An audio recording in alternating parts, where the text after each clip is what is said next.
When presidential candidate Donald Trump in late 2016 announced his plan to grow the U.S.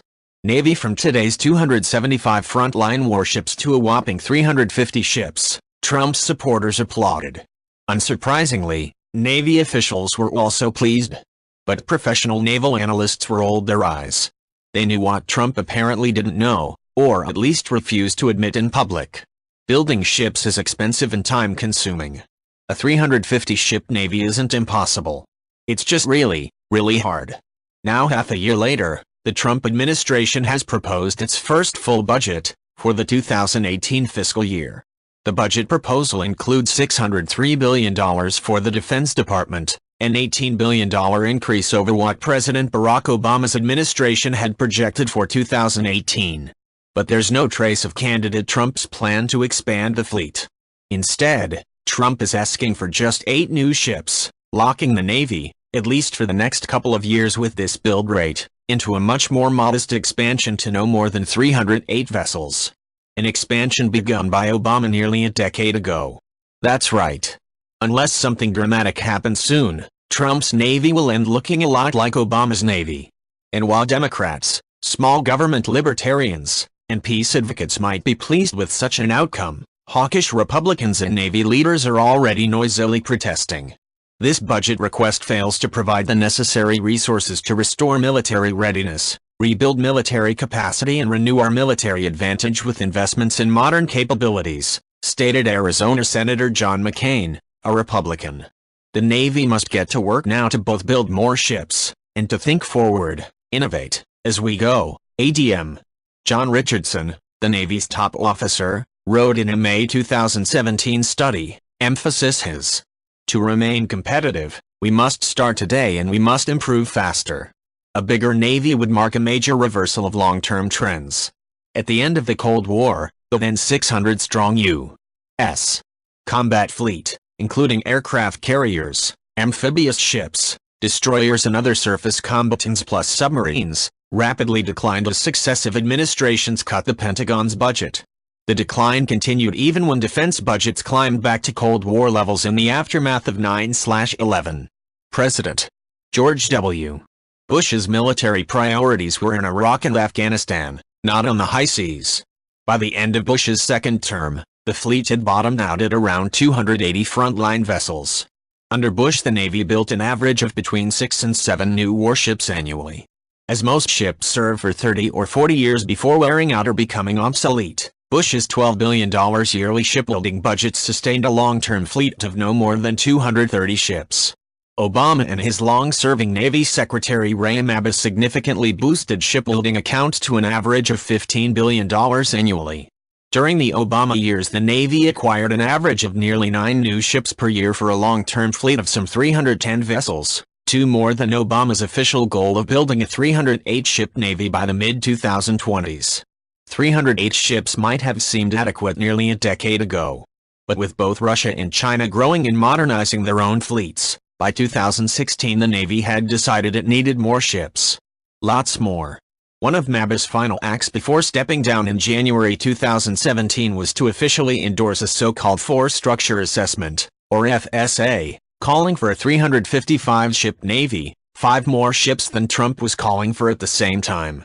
But the Navy acknowledged that adding nearly 50 vessels to Obama's 308-ship plan would be expensive, and could even exceed the spending caps Congress imposed on itself as part of the 2011 Budget Control Act. The 2016 FSA was not constrained by Budget Control Act funding levels, the Navy stated. Under Obama, the Navy spent $15 billion annually on new ships. Trump's 2018 budget proposal actually cuts shipbuilding funds by $1 billion compared to 2017. To grow the fleet to at least 350 ships within 30 years could cost the Navy $27 billion annually, according to an April 2017 report from the Congressional Budget Office. That extra funding would likely put the Pentagon over its spending cap, unless the military finds savings elsewhere. Achieving and maintaining a 355-ship fleet could require reducing funding levels for other Defense Department programs. Ronald O'Rourke, an analyst with the Congressional Research Service, noted in a May 2017 report. And the spending caps aren't the only obstacle. After 2 decades of building between 6 and 9 warships per year, the United States industrial base has sized itself for building, well, between 6 and 9 warships per year. Getting to 350 or 355 ships requires an annual production rate of between 12 and 15 vessels. America's 7 naval shipyards probably possess enough physical infrastructure, factories, cranes, slipways, dredges, etc., to build up to 15 ships a year, according to Eric Wertheim, an independent naval analyst and the author of Combat Fleets of the World. I do think that the U.S. industrial base can handle additional warship and submarine construction, especially if it's allowed to ramp up over time, Wertheim told the Daily Beast.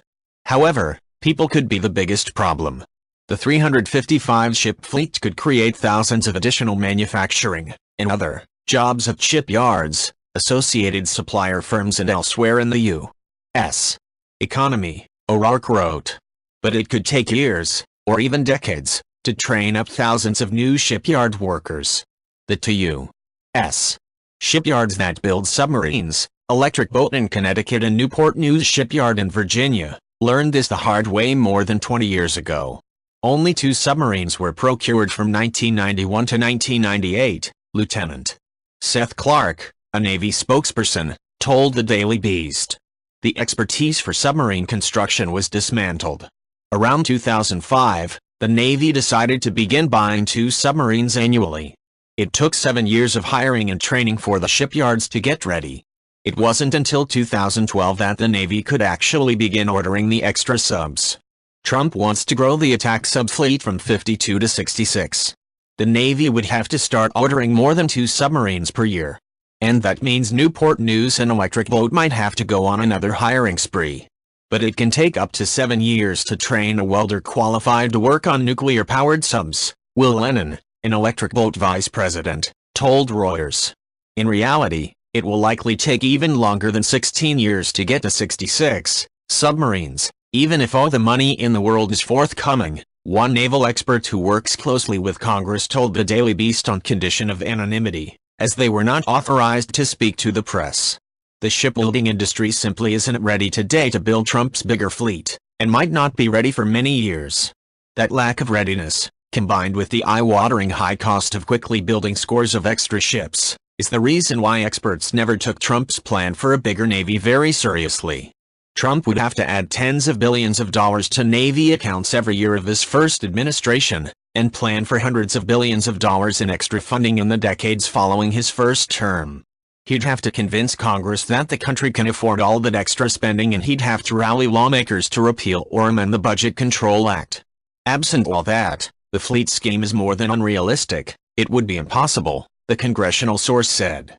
So it should come as no surprise that, in his first budget proposal, Trump seems to have forgotten about his campaign promise for a huge new U.S.